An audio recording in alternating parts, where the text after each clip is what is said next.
acho muito importante a gente lembrar que o porquê das coisas importa para a gente avaliar.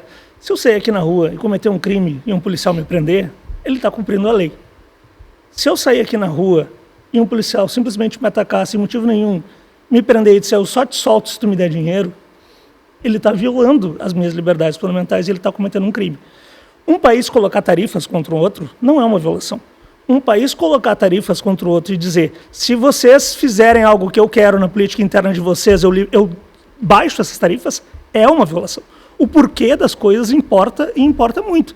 As frases em abstrato, elas não significam nada, porque a gente vive em situações concretas. É óbvio que o Donald Trump pode colocar tarifas sobre o Brasil, mas na medida em que ele disse, e ele falou isso, que ele vai voltar atrás, se o governo brasileiro atender essas medidas, bom, aí a gente está volta atrás? diante. Bom, o Donald Trump voltar atrás é uma aposta que paga pouco, né? Ele costuma voltar atrás e acho que o caso não vai ser diferente. Agora, como que ele vai voltar atrás? Primeiro que a gente tem que lembrar que essas tarifas de 50% elas não são só elas, né? São sobre as tarifas que já existiam. Então, ele pode voltar atrás para as 10 tarifas de 10% anteriores, ele pode diminuir para 20%, pode diminuir para 30%. Alguma coisa, com certeza, ele vai fazer, até porque o Brasil, de novo, o Brasil é um país importante para o superávit comercial deles. E se o César está certo de que a principal preocupação do Trump ela é econômica, então ele precisa voltar atrás. Porque, vamos lá, se a gente considera que o déficit comercial é um problema, eu tenho déficit comercial com vários países, superávit com alguns poucos, e eu vou lá e ataco um dos poucos países com quem eu tenho superávit, digamos que isso não é uma medida muito inteligente. Então ele precisa voltar atrás se os objetivos dele são esses objetivos comerciais. E se ele tem um mínimo de coerência programática com a sua atuação. César, 2 minutos. Vai depender da inteligência diplomática do Lula, que é muito baixa, é quase inexistente.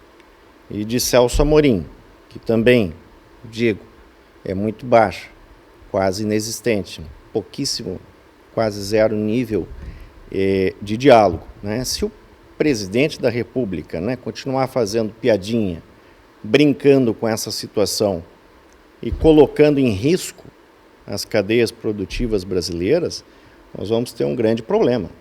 Né? Há a considerar que há congressistas americanos que estão tentando avançar as leis lá dos países que importam petróleo da Rússia de impor tarifa de 400%, imagina 400%, mais 100%.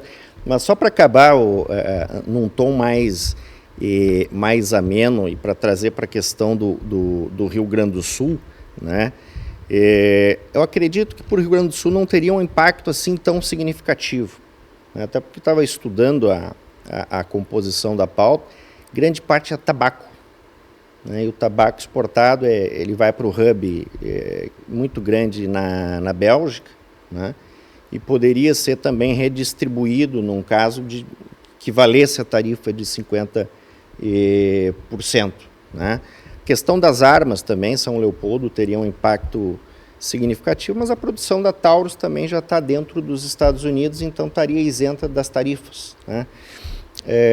Talvez a questão da celulose, né, seria ali um trabalho que teria que ser feito, mas é importante esse monitoramento em nível estadual e municipal, né, que se tenha essa atenção aos possíveis impactos para que isso possa ser revertido. Mas o que eu estou vendo, a depender desta abordagem do Lula de desinteligência diplomática, a coisa pode se agravar e se tornar muito perigosa. E acredito o seguinte, o principal aqui é a seção 301.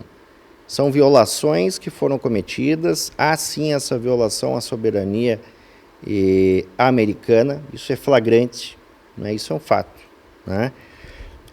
E isso torna o processo ainda mais complicado de negociação. Mas vai ter que haver, mas o Trump ele costuma, né, jogar para cima e depois ele busca os acordos. Ele está fazendo isso com outros países, está fazendo isso com o Japão, está fazendo isso com a Coreia do Sul. Os países estão aderindo no sentido, inclusive, de atrair o investimento externo direto para os Estados Unidos, mas é uma política que a gente vai ver se vai dar certo no futuro, né, que seria da desvalorização do dólar, a reindustrialização americana, né, mas que vai depender também da mão de obra que, em grande medida, hoje são dos imigrantes legais. Então, é uma é um quebra-cabeça bem complicado.